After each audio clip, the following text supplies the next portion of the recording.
¿no? Y las normales como los coartados y los disminuidos como son las estenosis pulmonares.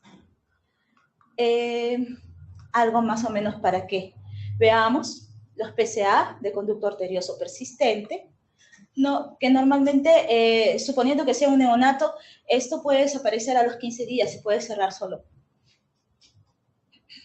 Pero en prematuros es causa de insuficiencia cardíaca.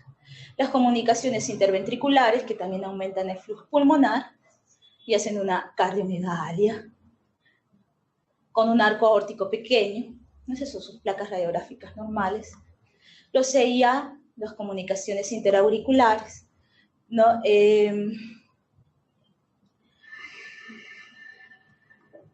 Las acianóticas, o de flujo pulmonar normal, lo que tenemos las coartaciones de aorta, que nos dan estos signos, ¿no? Que es como si fueran unas muescas, unas mordeduras de las costillas. El signo de Roster. Las cardiopatías acianóticas con un flujo pulmonar disminuido, como son las estenosis pulmonares. No. Vamos a pasar rápido. Las cardiopatías acianóticas, que tenemos también de flujo pulmonar aumentado o disminuido. Los aumentados, que son las transposiciones de grandes vasos, las dobles salidas del ventrículo derecho, los drenajes anómalos pulmonares, ya sea total o parcial. ¿No? Tenemos las atresias tricuspidias y los disminuidos, que aquí tenemos en gran cantidad casi a las tetralogías de Fallot. Bueno, de flujo pulmonar aumentado, como son los transpuestos, ¿no? La salida de la aorta por el ventrículo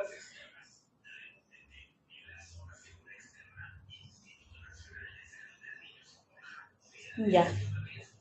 Entonces estos transpuestos van a tener también su flujo pulmonar aumentado. Van a saturar entre 60 a 80, una presión de oxígeno de 20 a 30, su insuficiencia cardíaca, su cianosis generalizada, perioral y periférica.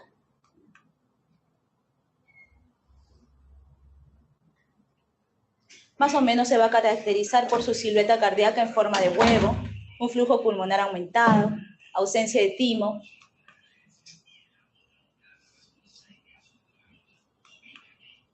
un tronco arterioso común,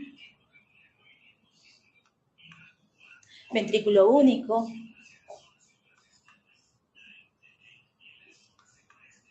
drenajes anómalos pulmonares, ya sea total cuando son las 4 venas pulmonares o parcial.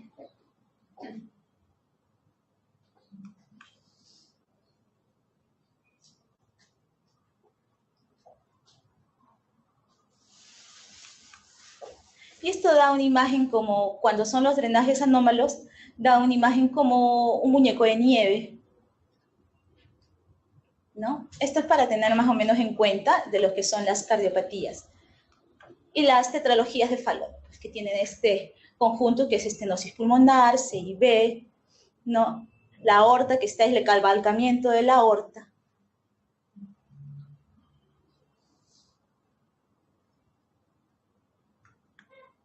Y da un signo como si fuera el zapato sueco. Las anomalías de Einstein,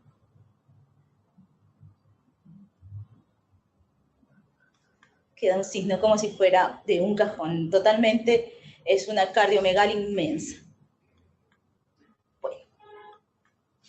Entonces nosotros, antes de intervenir al paciente, tenemos que ver si este paciente ha tenido alguna cirugía, si esta ha sido paliativa o ha sido la correctiva. Para tener algunas, que son las paliativas, tenemos que ver si es que este ha sido un problema de flujo pulmonar aumentado. Si ha sido un flujo pulmonar aumentado, entonces el cirujano decide ponerle un banding. ¿Ya? Normalmente el banding es en la pulmonar. Y cuando es un flujo pulmonar disminuido, lo que hace el cirujano es formar puentes, que son las fístulas Blalock-Taussig. Tenemos el shunt central, ¿no? Que es la unión de la aorta ascendente y el tronco pulmonar, los procedimientos de Glenn. Y tenemos las correctivas, que son las aortoplastías, los cierres de Seibel, donde el 40% más o menos se cierran solas, pero la mayoría les ponen un pequeño stent.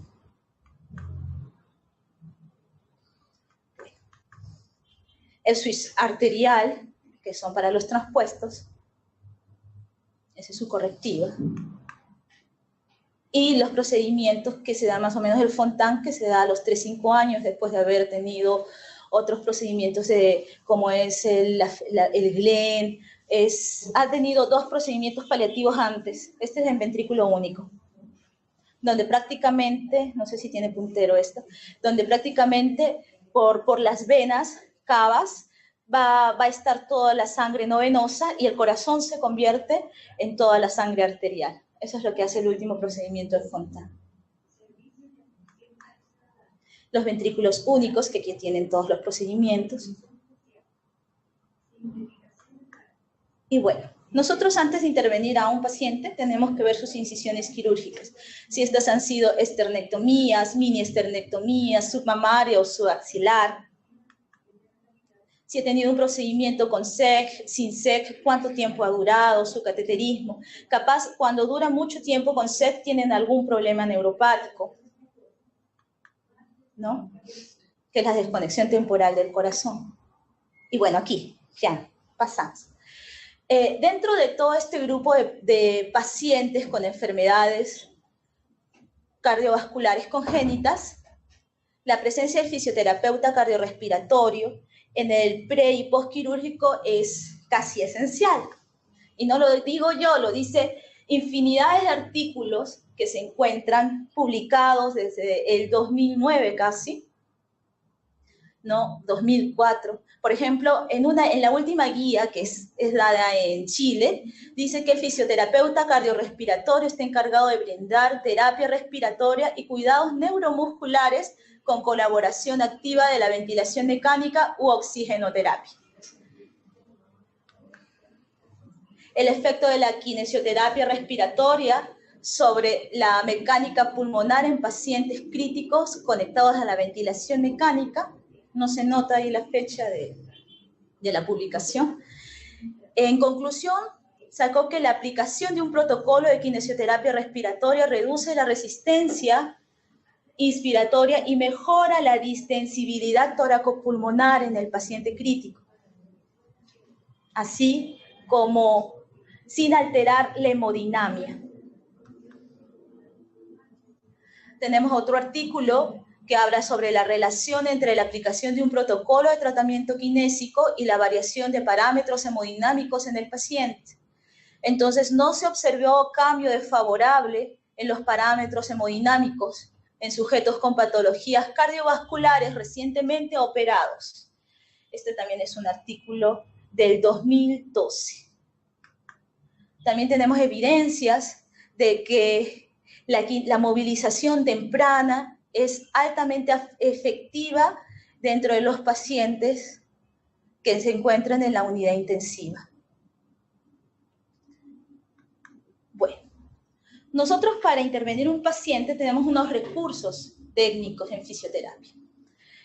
Nos ayudamos con técnicas de permeabilización aérea, maniobras kinésicas, tos asistidas, técnicas de reeducación respiratoria, técnicas de entrenamiento de la musculatura ventilatoria en general, técnicas especiales de ayudas mecánicas, podemos ayudarnos en nebulizaciones, aerosoles, aspiración de secreciones, y fisioterapia respiratoria instrumental para aquellos pacientes que nos puedan entender y seguir órdenes. Como por ejemplo los pacientes de 5 a 6 años podemos hacer ejercicios para que puedan respirar correctamente.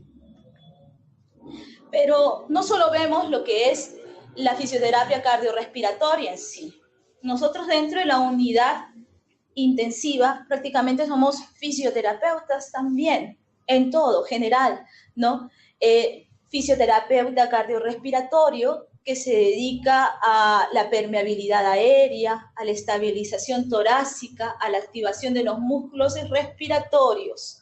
Todo esto para evitar complicaciones respiratorias y prolongar su permanencia en la unidad intensiva. También vemos la fisioterapia neuroquinésica, que es de acuerdo al grado de invasividad que se encuentra el paciente. Por ejemplo, si un paciente está con drenes, con sus hilos de marcapaso, está altamente invadido, nosotros no podemos hacer algunas cosas. Sin embargo, conforme lo vayan simplificando, nosotros vamos a poder lograr con el paciente más actividad neuromuscular, ¿no?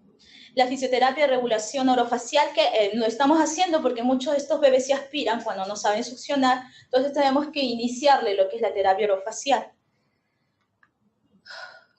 Pero para eso nosotros tenemos que conocer la diferencia anatómica entre un niño y un adulto. Muchas veces nos olvidamos de que el niño no es un adulto chiquito. El niño, sobre todo el lactante o el neonato, es un ser que todavía está en evolución.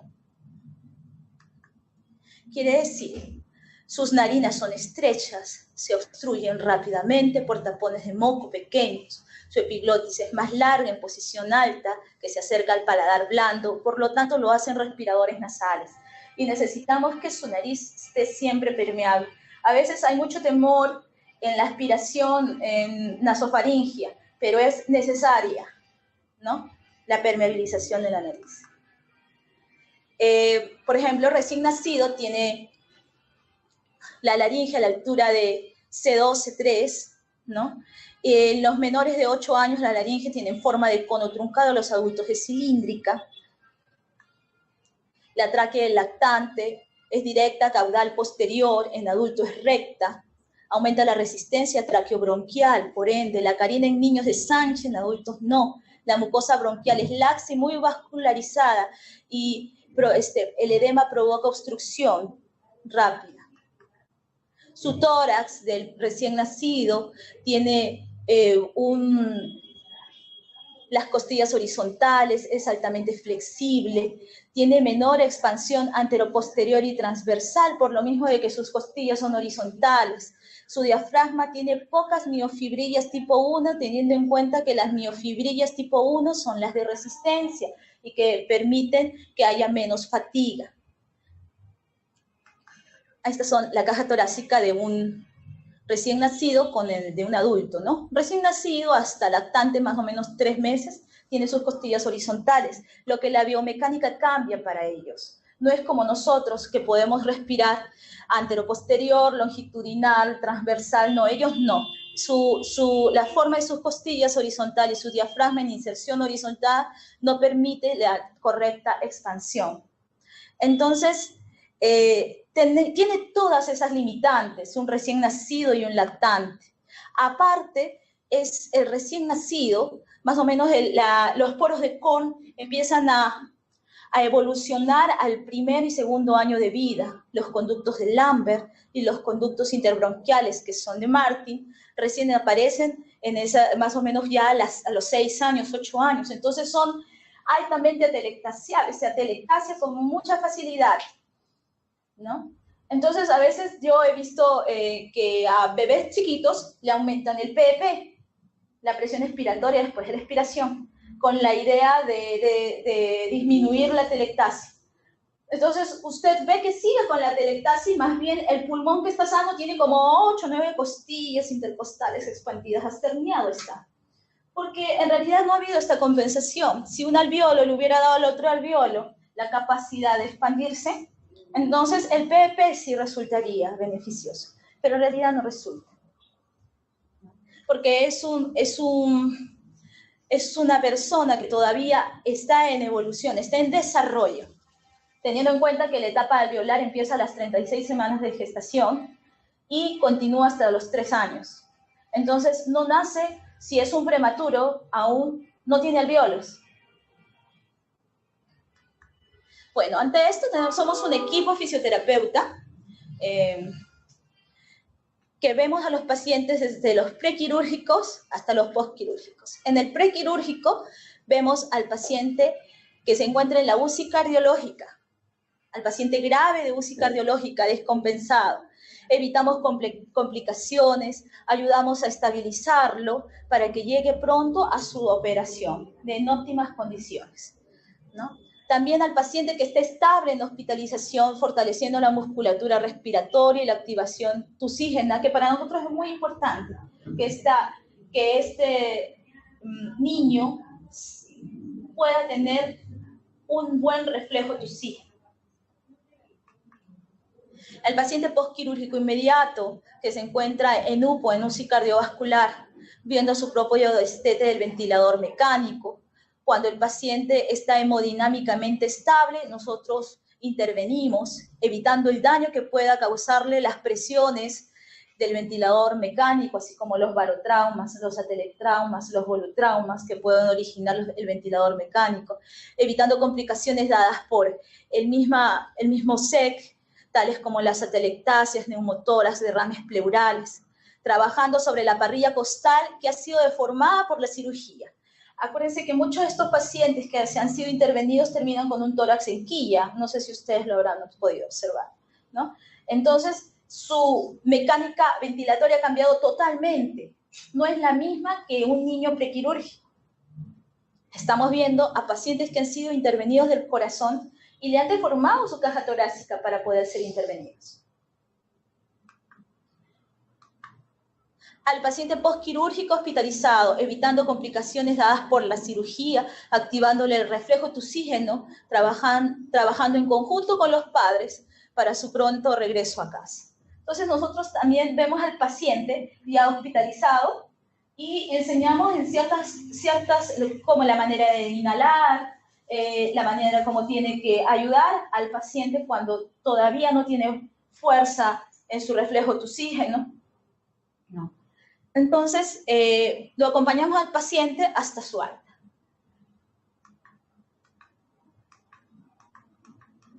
Bueno, esta terapia cardiorrespiratoria abarca todos los aspectos del paciente, teniendo en cuenta que este paciente es un niño y el niño juega, ¿no? Evitamos distensiones abdominales, posturas viciosas, respetando que estos niños, por medio del juego, van a poder lograr ciertas actividades. Aquí, como ustedes pueden ver, son pacientes que se encuentran, ellos estaban en la unidad postquirúrgica, con su traqueostomía, con su ventilador, los sentamos, los movemos. ¿Ya? Es un niño. Los objetivos de la terapia cardiorrespiratoria, no sé si se ve acá, ya. Estos objetivos de la terapia cardiorrespiratoria no la saco de un libro viejo, ni de donde fue en Chile o en Brasil. Esto lo he sacado, los objetivos y las funciones de lo que es el fisioterapeuta cardiorrespiratorio en el Instituto Nacional de Salud del Niño de Breña, donde ya hay fisioterapeutas cardiorrespiratorios cuyas funciones específicas ya están bajo papel. Los objetivos de la terapia respiratoria: participar en la recuperación de la función del sistema respiratorio del paciente, evitar complicaciones causadas por la patología de base y sus apoyos tecnológicos. Los específicos: permeabilizar la vía aérea natural o artificial, desobstruir la vía aérea, como son los broncoespasmos o la obstrucción química, favorecer la óptima relación ventilación-perfusión, estabilizar el sistema tórax, diafragma, abdomen, mantener o mejorar la dinámica respiratoria, entrenamiento muscular respiratorio. Estas son algunas técnicas que ustedes nos habrán visto hacer. En realidad, ustedes piensan, la mayoría digo, cuando ven que vibramos, eso es lo último. Si podemos, no podemos, no hay problema en vibrar. Lo que nosotros buscamos es la movilización de volúmenes y flujos. La vibración llega más o menos a una 10ª generación bronquial, ¿no? ¿Podríamos usarla o no?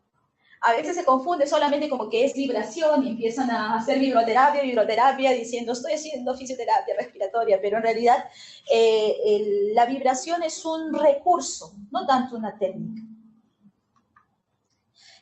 Intervención y funciones. Asumir con responsabilidad y ética el tratamiento de fisioterapia respiratoria en cada uno de los pacientes asignados. a su atención, coordinación con el personal médico del servicio sobre las necesidades de fisioterapia respiratoria especializada, evaluación, valoración y ejecución de los procedimientos de fisioterapia respiratoria, elegir un adecuado soporte respiratorio en coordinación con el médico de turno, prevenir y tratar las complicaciones respiratorias. Si nosotros vemos a un bebé que, por ejemplo, satura bien, está saturando 95, licenciada, pero está polipneico y tiene tirajes, ¿usted cree que está bien? Nosotros evaluamos al paciente, vemos, puede tener, no, pero está con cánula binasal. La cánula binasal le da flujo, lo que necesita es presión, necesita una ventilación no invasiva, ¿no? Entonces, no solo es que sature bien, ¿no? ni que aparentemente esté bien, sino que este bebé puede estar bien unas cuantas horas, después se agota. Hay que buscar la manera en que esta criatura no se agote después del destete ventilatorio, sobre todo de la ventilación mecánica. Entonces nosotros sugerimos al médico que cuál sería su apoyo más óptimo. Es igual que si vemos un paciente de ventilación mecánica que está despierto, que incluso hasta se quiere extubar, que ya yo creo que ya se sienta solo, se mueve, entonces nosotros sugerimos su destete. Para eso también nosotros, dentro del ventilador mecánico, hay ciertos medios que se llaman procedimientos especiales, donde vemos las presiones que el propio paciente realiza en sus respiraciones espontáneas. El monitoreo del paciente en la ventilación mecánica invasiva, la calibración y armado. Nosotros estamos capacitados para armar el ventilador mecánico, calibrarlo, setearlo, ver las curvas del ventilador mecánico. Cada curva del ventilador nos dice si es que el paciente está obstruido, si necesita incluso que lo inhalen. Las curvas del ventilador mecánico también nos dicen si es que tiene un autopip, nos dice si es que hay fugas en el ventilador. Acuérdense que el ventilador hasta un 20% de fugas lo acepta. De ahí empieza a censar fugas, pero ese 20% de esa criatura que pesa 2, 3 kilos, 4 kilos es muy importante.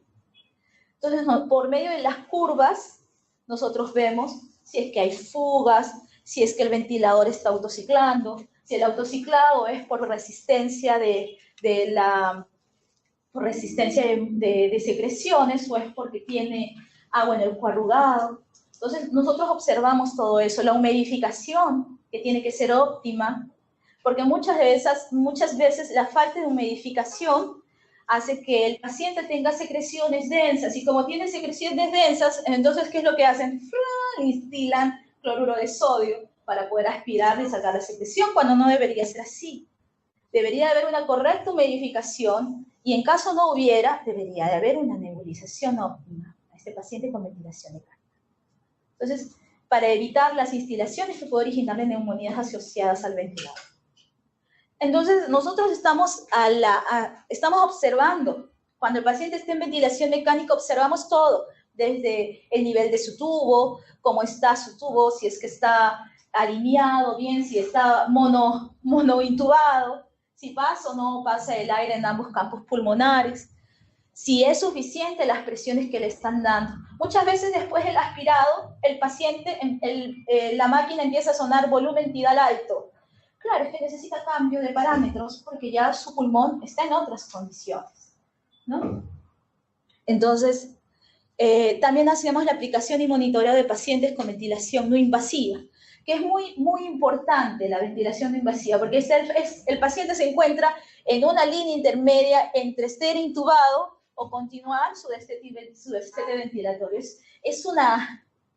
El paciente prácticamente está al borde, al filo del abismo. Entonces nosotros tenemos que ayudarlos, porque si no va a ser reintubado. Y reintubar a un paciente es fácil, le ponemos tubos y no va, pero no, el paciente se vuelve a deteriorar. Sacar a un paciente de ventilación mecánica que ha tenido extubaciones frustas no es fácil. Su diafragma se vuelve cada vez más hipotónico, sus músculos, que son accesorios respiratorios, también no ayudan, no aportan. Aplicaciones de dispositivos de terapia respiratoria para mejorar la condición del paciente. La participación en la supervisión del equipo de oxigenoterapia o asistencia ventilatoria, ¿no? Favorecer al destete de ventilación mecánica y de la oxigenoterapia. Nosotros no solo vemos a la hora del destete ventilatorio lo que capaz ustedes como galenos sí los pueden ver. Ustedes ven, bueno, satura bien, su AGA está óptimo. Bien, vamos a ponerlo así. Nosotros vemos la mecánica pulmonar, vemos cómo si tiene buena contracción diafragmática, si tiene un buen reflejo de oxígeno, ¿no? Nosotros vemos, nuestra visión es diferente. Y de acuerdo a eso, nosotros vemos si es que el paciente es capaz de tolerar una extubación. Tenemos otra visión con respecto a eso. Sería genial si entre el galeno y el fisioterapeuta se pusieran de acuerdo y dijeran, vamos a extubar a ese paciente, prepárelo para extubar, usted me dice si es que está óptimo o no. ¿Usted cómo cree, licenciada? ¿Jala o no jala? ¿Respira solo o no respira solo? Entonces, nosotros sabemos si el paciente lo está haciendo solo, si lo está haciendo bien, porque nosotros tenemos otra visión. Vemos la mecánica pulmonar del paciente, la amplexación. Si es que mueve buenas presiones y buenos flujos pulmonares para poder ventilarse. Si no, va a tener que ser reintubado. Brindar asesoría en asuntos de especialidad y su competencia. Eso lo hacemos en la hospitalización. A veces cuando el familiar ya está casi de alta el paciente, nosotros podemos decirle al familiar con toda confianza de que si hay algún problema nos pueda llamar o decir si es que hay un problema respiratorio con su bebé, ¿no? Podemos decirles cómo solucionar estas pequeñas cosas de una manera más óptima. Así evitamos complicaciones respiratorias en pacientes con ventilación mecánica. Por ejemplo, cuando hay una obstrucción del tubo endotraqueal, hay una curva, incluso hay un bucle que normalmente el bucle de presión con volumen, que normalmente es en forma de hoja. Cuando se vuelve cuadrada, quiere decir de que hay una obstrucción en el tubo endotraqueal. Entonces nosotros podemos observar eso desde la manera más externa. Una mala posición del tubo endotraqueal, extubaciones accidentales, atelectasias, evitamos también las injurias pulmonares, los barotraumas, ¿no? Las neumonías asociadas al ventilador y la prolongación del uso del ventilador mecánico, así como la toxicidad de oxígeno cuando llega un neonato, ¿no? Un prematuro. Evitar complicaciones respiratorias del paciente con ventilador mecánico invasivo, así como el retroceso del requerimiento ventilatorio, reintubación. Este es no invasivo, perdón. Distrés respiratorio, agotamiento, falta de buena fijación. A veces la falta de buena fijación de este BMI, de la ventilación mecánica no invasiva, hace que las fugas no le den las correctas presiones al paciente, ¿no? Y a veces también, ¿no? Cuando les colocan el BNI no se fijan mucho en la presión que le están dando porque puede fastidiar mucho. Es como tener la cabeza fuera de un carro en velocidad. Así es un BNI. Usted habrá estado en un carro así a toda velocidad, ¿no? Ya saque la cabeza, así es un BNI. Sientes que no puedes, así es un BNI. O sea, llega el aire a presión positiva con tanta fuerza que puede hasta desesperar al paciente. Irritabilidad del paciente, lesiones de tabique, evitamos esas complicaciones. También vemos lo que es la kinesioterapia neuroquinésica, la fisioterapia neuroquinésica. Optimizamos y estimulamos la función motora y sensorial. Para nosotros es importante mover al paciente, no solo ir y trabajarle cuando está telectasiado o tiene secreciones.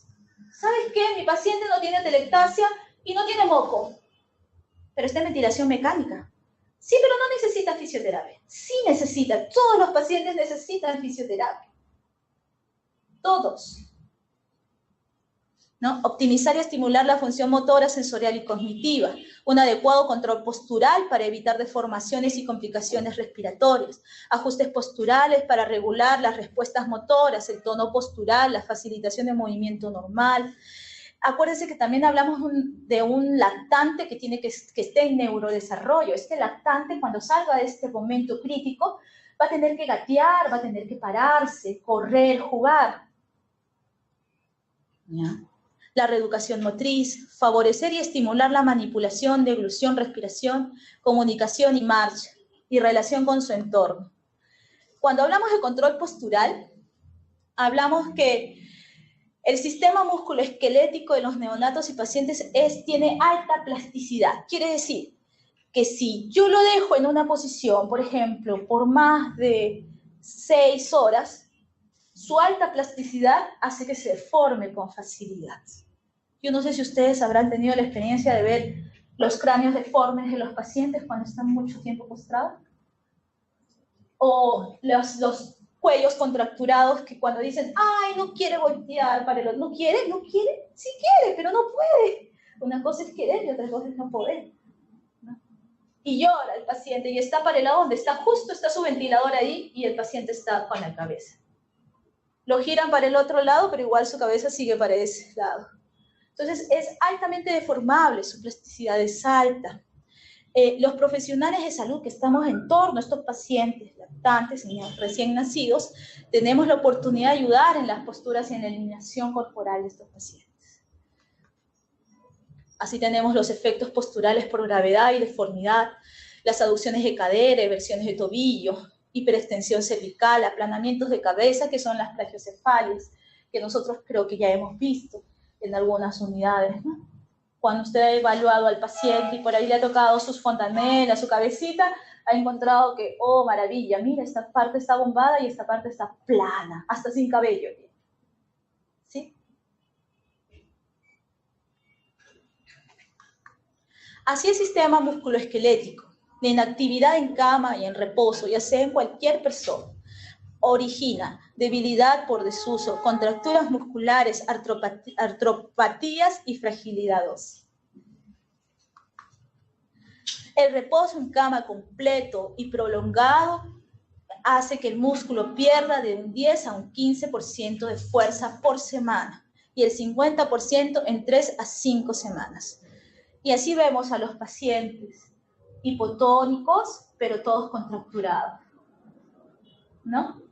Así vemos a los pacientes en posturas viciosas, con deformidad de cráneo. Así encontramos a los pacientes que incluso no pueden ni controlar la cabeza. Los primeros músculos que se vuelven débiles y atróficos son los de las extremidades inferiores y del tronco, que se utiliza para resistir la gravedad. Por eso cuando lo sentamos ni controla la cabeza.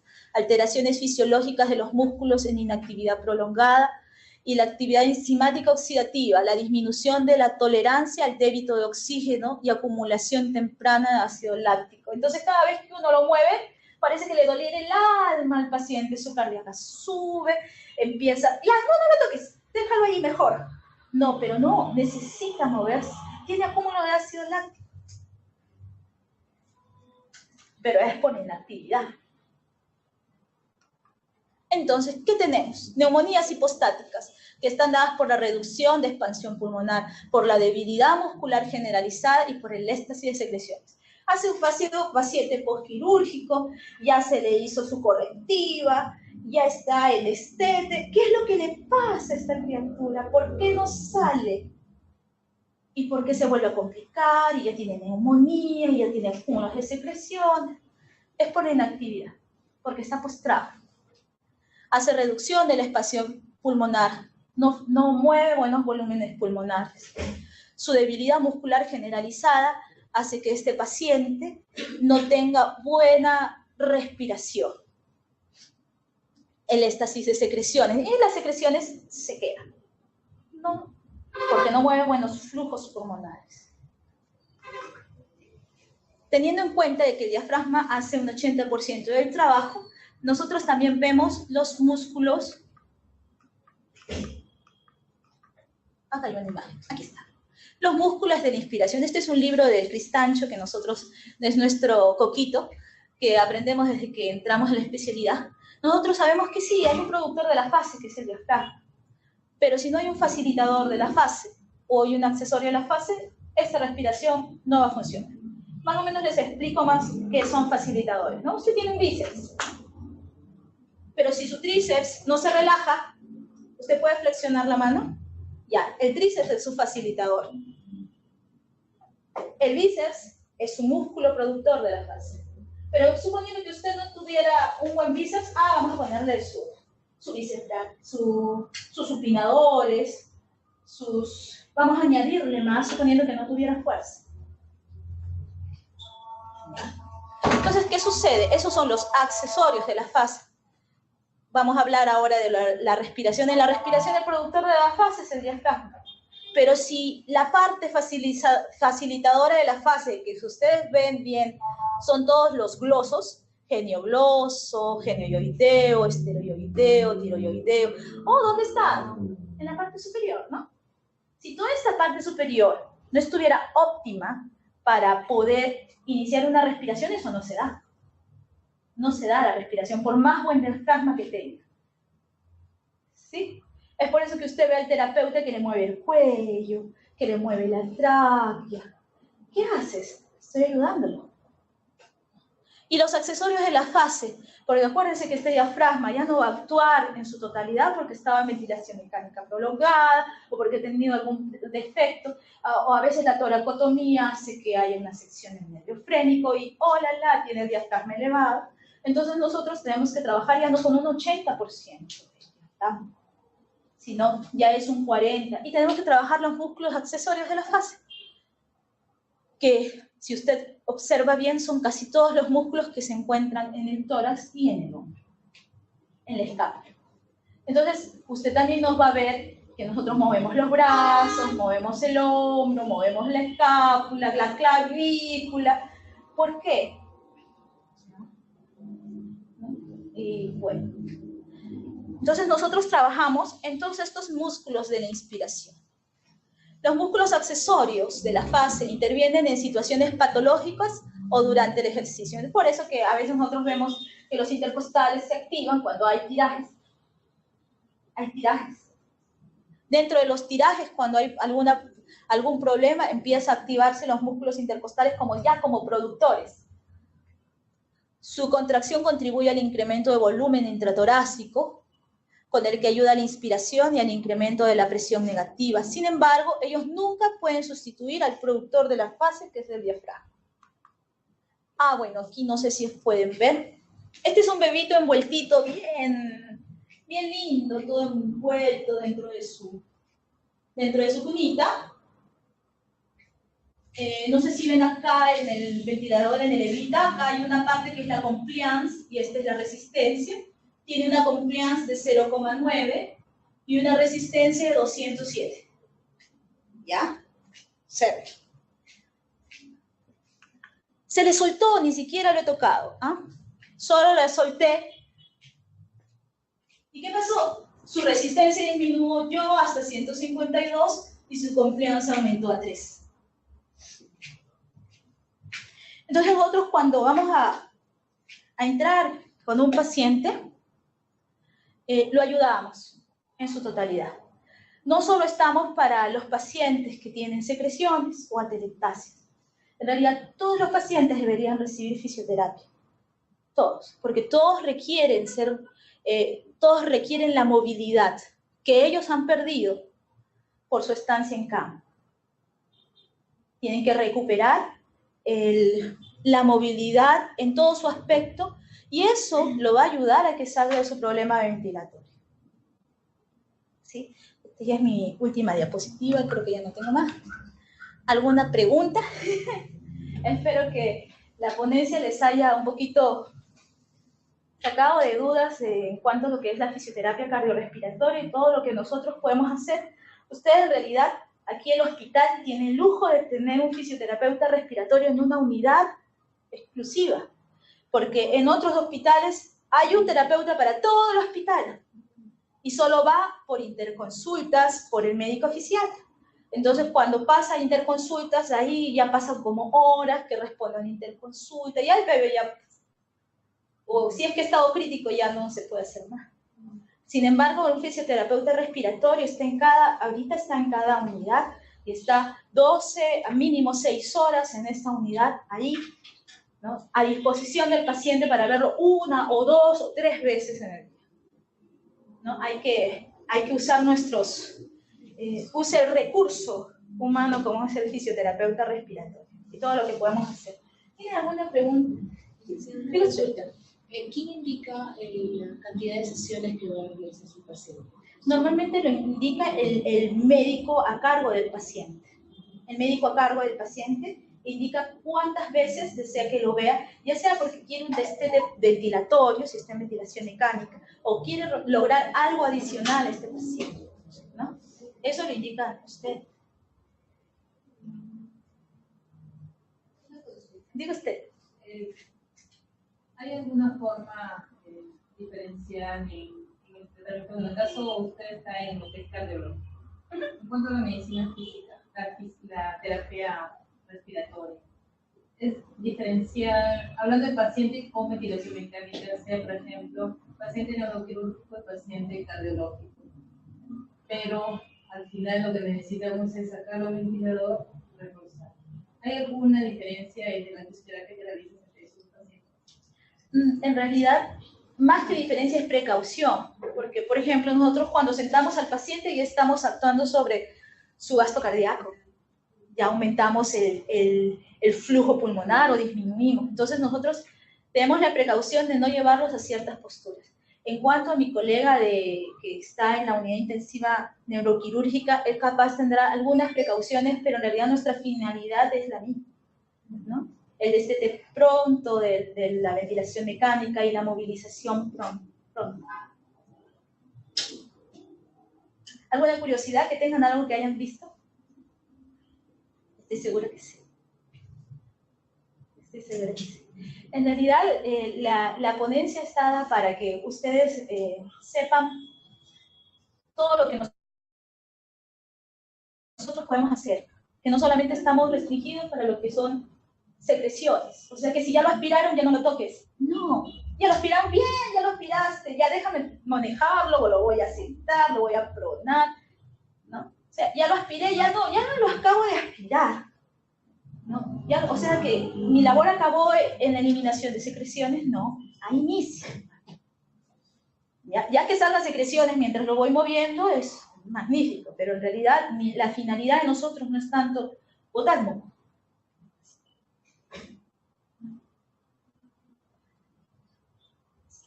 No sé si mis colegas quieren aportar algo. Aquí están mis colegas.